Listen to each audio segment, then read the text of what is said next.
Welcome everybody. This is going to be my final video for this school year. This is going to wrap up and get everyone ready for the Chapter 11 test. I went over the people who've already done the test, the practice test anyway, saw what they missed, and I'm going to do a quick video of like 5 different questions that I saw were missed on the little practice test. So hopefully you can clear up some of the confusion that caused you to miss some points. One thing that I will say about the practice test and this test, do not panic whenever you get done and your score doesn't look very good. There are a few questions that I have to grade myself, the ones where you have to draw your own histograms and like make the bars the right heights. I have to grade those myself. So whenever you submit your test, it's going to act like that's not graded. So it's going to not give you any points for those questions. But don't worry, I will go back and put those points in there. So you may want to double check after you submit your test. You may want to check it, maybe the next day or whatever, so you can see what your real score is, because the first time you submit, it's not going to show you an accurate total. Okay, we have some people who are stuck on how to get the standard deviation. We've got some people who are missing that question. And so one more time, how do you find the standard deviation of a list of numbers? I'm just going to do it right here, and you can use this example and pause it and go step by step whenever you do it on the test. The first thing you need to do is find the mean. X bar is the abbreviation for mean. So you know how to find the mean, add all the numbers up, divide by how many numbers you have. So I'm going to do 3 plus 8 plus 7 plus 10 plus 2. I'm going to add all those up. That's going to equal 10, 20, 30. I'm going to do 30 divided by how many numbers I had. 1, 2, 3, 4, 5. 30 divided by 5 is 6. Okay, if you don't believe me, you can use a calculator. But that should be correct. Okay, now, this might be the hardest part. And if you mess up this part, you're going to end up screwing up the whole thing. Find the deviation. What does deviation mean? Deviation is how far away is each number from the mean. Each one of my orange numbers, each one of the numbers in the list, how far away is it from the mean that we just found right here, right? So, for example, how far away is the number 3 from 6? How many places away from 6 is 3? Well, it's 3 places away, right? It's 3 less than 6. How many places away is 8 from 6? 8 is 2 places. The number 8 is 2 places bigger than 6. So I'm going to put a 2 right there because 8 is 2 places bigger than 6. How far away is 7 from 6? 7 is 1 place away from 6, isn't it? How far away is 10 from 6? Well, that's 4 spots bigger than 6. And then how far away is 2 from 6? 2 is actually 4 places below 6. I could put -4, but you really don't need to put negatives. The reason you don't need to put negatives is because of this next step. You're going to take each one of those green numbers and you're going to square them, right? You're going to take it and multiply it by itself. So 3 times 3 is 9. 2 squared is 4, right? You're going to take each one, you're going to square it. 1 squared is 1. 4 squared is 16. 4 squared is 16. Okay, perfect. Now, step 4. Those blue numbers I just wrote, we're going to find the mean of those numbers. So I'm going to do the mean just like I always have. Add them all up, divide by how many numbers I have. 9 plus 4 plus 1 plus 16 plus 16. Oh, geez. Okay, that's 20, 30, that's 46. 46 divided by 5 is not going to go evenly. It's going to be 9.2, if I did that math correct in my head. If you want a calculator to double check, well, here we go. 46 divided by 5. There it is. Confirmation, I did it right. Okay, this number, 9.2, is called the variance. And then to finish it off, we just take that number, the 9.2, and we do the square root. So this is going to be really close to 3 because 3 times 3 is 9. So I'm going to do the square root. You can see here my calculator, I have the square root button already in there. Square root of 9.2 is 3.03. I would round that. I'm going to round to the hundredths place, 3.03. And so my variance, or my square root of my variance, square root of 9.2 is about 3.03. So my standard deviation usually is not that big. It's usually not that big of a number. So if you're getting a really big number on this, that's a clue you've done something wrong. Most of the time, at least in this book, it's been in between 1 and 10. I don't know if it's going to be that way all the way, but there you go. Okay, that's how you do standard deviation. I hope we can get some people who missed the question on the practice test who can get it right on this one. Okay, a box and whisker plot. Just to make sure, how do I make a box and whisker plot? Because I don't think I really reviewed it much in the video. How do you do box and whiskers? How do I find the low extreme? How do I find the low quartile, which some people call quartile 1? How do I find the median, which some people call, this test actually calls it Q2. How do I find the upper quartile, which some people call quartile 3? And then how do I find the upper extreme? How do I find those numbers, right? These are the 5 numbers in the 5-number summary. So how do you do that? Well, step 1, you find the median. So you're going to put the numbers in order from least to greatest. Let me put these numbers in order, rearrange them. There you go, 2, 3, 7, 8, 10. They're in the right order. Find the median. I'm going to take 1 off the left, 1 off the right, 2 off the left, 2 off the right. Okay, here's my median right there. The number 7 is your median. That's going to be, man, you can't even see it. Let me move that over. 7 is going to be right here. It's going to be your Q2. On the test, it's going to say Q2. It's the same thing as the median. So my median, my Q2 is 7. Let me actually give you some room here. This is called Q2. Put it in parentheses. So my quartile 2, or my median, is going to be 7. That's going to be easy. That's going to divide your list. It's like the divider wall in the gym, right? We have the gym split into the boys' side and the girls' side. The median is not part of either list here, right? I have 2 numbers on the left. I have 2 numbers on the right. You should have the same amount of numbers on the left side of your wall as you do on the right-hand side. And now, to find these over here that we still need, you're going to find the median of these numbers. What's the median of these 2? In this case, there's only 2. What's the median of these little numbers? Well, what's halfway between 2 and 3? Or you could add them up and divide by 2. It's the same thing. 5 divided by 2 is 2.5. So that is your low quartile. That's called quartile 1, 2.5. And then over here, for your big numbers, what's the median of this side of the divider? In this case, we only have 2 numbers, so we're going to add them up and divide by 2. Or you ask yourself, what's halfway in between 8 and 10? And obviously that's 9. 18 divided by 2 is 9. So that is your upper quartile. That's quartile 3. That's 75% of the way through your numbers. The low extreme and the upper extreme are easy. They're just the smallest number in the list. Right here, 2, the low extreme. And the biggest number in the list, 10. Okay. I believe on the test they just ask you to find the 3 in the middle there. I don't think you have to find the extremes, but it's going to ask you what is Q1, what is Q2, and what is Q3. So Q1 is the low quartile. That is the median of the left-hand side of your divider. The Q2 is the median. It's the number that splits it into the left side and the right side. And then the median of the right-hand side of the big numbers is called quartile 3. All right? Okay. I still have some people who are picking the wrong thing for skewed left and skewed right. I want to make sure, one more time, we know what these look like.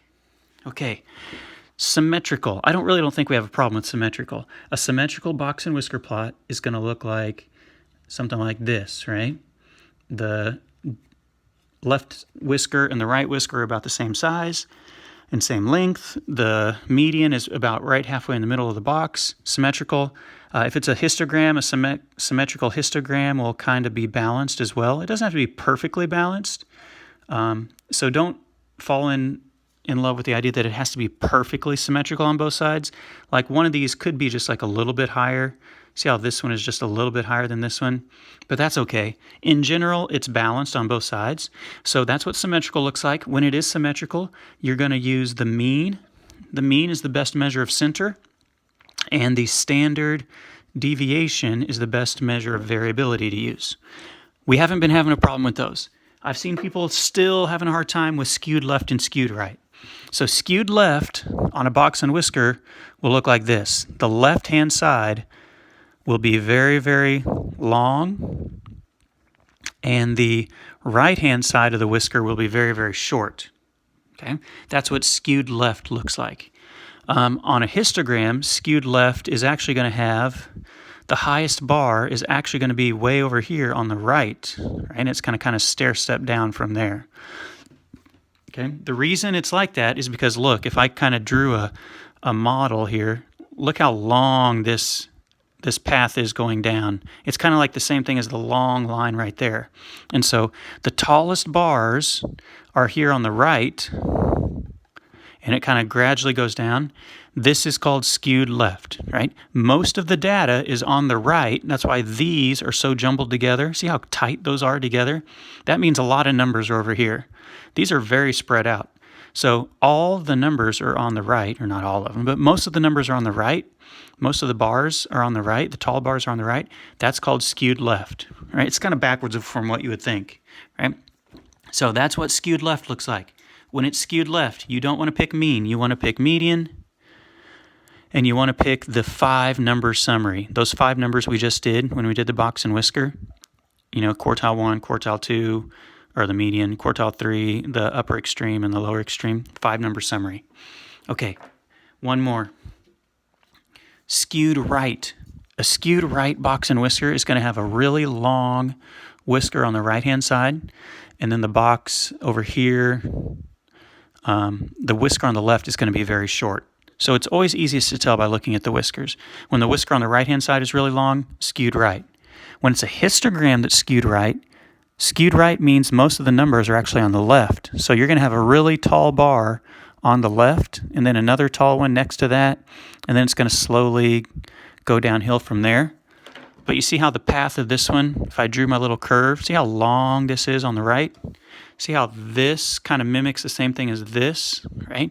These dots are really close together, and these bars, the tall bars, are really close together over here on the left. And so this is skewed right. The tall bars are on the left, but it's called skewed right. And so once again, anytime it's skewed, you're going to use median, and you're going to use the 5-number summary. Okay, hopefully that'll help you. We had some people who are still a little bit confused on those.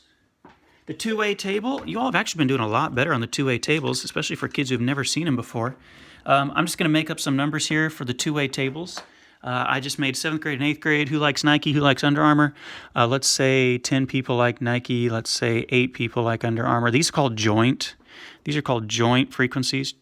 Let's say in 8th grade we have, 12, and we'll say 5. How about that? Okay. It's going to give you one where you have to figure out the totals. The totals are called the joint or the marginal frequencies. And so they'll say, okay, how many total 7th graders did we talk to? Well, 10 plus 8 is 18.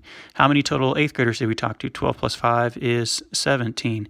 All right. And then how many people picked Nike overall? Well, 10 plus 12 is 22. How many total people voted for Under Armour? 8 plus 5 is 13.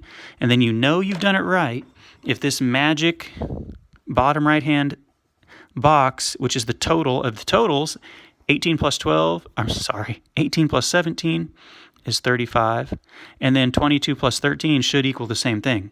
If you add up these two and you add up these two and you get the same number, you know you've done it right. Okay. Now, they're going to ask you to do one that is called the joint marginal relative frequencies, the joint and marginal relative frequencies. Right? These up here that we just filled out, they are the joint and the marginal frequencies, but these are the joint and marginal relative. This one has added the word relative. So when they add the word relative in there, they would just want you to do it as a percentage, right? Or I'm going to do decimals. They want you to do it as a decimal out of this number right here, out of the total, out of 35. So basically, you're going to repeat what we just did, but instead of putting the actual number, like for here, instead of doing 10, I'm going to do 10 divided by the total, which in this case is right there, 35. So I'm going to do 10 divided by 35, right? So I'm going to do 10 divided by 35 real quick, 0.286. I'm going to bump that up to 0.286. And then for this one, for Under Armour, that's an 8. Instead of putting 8, I'm going to do 8 divided by 35, right? And this is just going to be a little calculator exercise, 0.229 if I round that. And then for this 12, instead of putting 12 right here, I'm going to do 12 divided by 35, right? I'm just going to divide all these by 35. This one's going to be close to 1/3, 0.343 when I round it. You don't need to want to write the dividing problem in there. I'm just writing it in there to show my work. For this 5 divided by 35, that should be 1/7. 5 divided by 35 is 0.143. Okay, those are the joint relative frequencies, what I just did. Then the marginal relative frequencies, the marginal relative frequency is just going to be to add up the totals again. And so if I add these together, oh geez, that's going to be 0.515. If I add here 343 and 143, I get 6, I get 8, I get 4, 0.486. For here, if I add up 286 and 343, I get 9, 2, 7. If I add up 229 and 143, here I get 2, 7, 3. And then whenever you total these up, just like here, the total was 35 going down and going across. Here, when you do the grand total on these, it's not going to be 35 anymore because we're talking about percents. This should be 100. It should be 1, right? And mine might be a little bit more than 1. Looks like mine here is going to be 1. Mine's going to be 1.01, so I'm like at 101%. And that's okay, just from rounding it. I went up to 1.01. Over here, it's the same thing. Just when I rounded, I ended up with a hundredth of a percent, or a hundredth more than I have 1.01 instead of 1.00, but that's close enough. Okay, and then there's one question. After you do that one, I think the very next one is going to ask you for the conditional relative frequencies, right? Over here, they were called joint and marginal relative frequencies. That's where they're decimals and they add up to 100%, or in this case, 1. This is going to be called conditional, right? When it says conditional, this marker's not wanting to work. You're not going to use 35 anymore as your total. When it says conditional, you're going to use these numbers. I got so many arrows going on. You're going to use these numbers as your total, right? So you're just going to say, instead of out of 7th graders with Nike being 10, instead of doing 10 divided by 35, now I'm going to do 10 divided by this number, the total underneath it, right? The total right here, 22. So I'm going to say, what out of the 22 people who like Nike, how many were in 7th grade? And then how many were in 8th grade? 12 out of 22. Right? So you're not going to divide it by the grand total. You're just going to divide it by the total of the column that it's in. So 10 divided by 22, 0.455 if I round it to the hundreds place, or the thousands place. And then 12 divided by 22, 0.545. Lots of 5s and 4s on those. All right. And now Under Armour, we're actually going to divide it by a different number, right? You see the total for Under Armour is 13. And so for 7th grade, there were 8 out of the 13 kids were in 7th grade. 5 out of the 13 were in 8th grade. Obviously, if I add that up, that would be 13 out of 13. And so these you're going to divide by the total of that column. So instead of dividing it by the grand total, now you're just dividing it by the total of their column. Whoops, 8 divided by 13, 0.615. And there won't be a total. You won't have to do like a, well, hang on, let me actually get this, 0.385. Right. You won't have to do the totals like we have over here in green. You can if you want to double check. You don't want to do the totals over here. Those won't match up. But these two, right, this and this should add up to 1. Should add up to 1 if you do it right, or maybe 0.999, or like this one, 1.01. And then the same thing here. This and this should add up to 1, right? That's how you'll know you've done those right. Okay, I believe there's only one more, and then I'm going to be done. The last thing. I saw somebody had flipped these around on the practice test, and I gave them half credit, even though they were all wrong, because they had the right idea. They just had them in the wrong spots. Quantitative is talking about a quantity. This is one that is measurable, something that you're going to measure, right?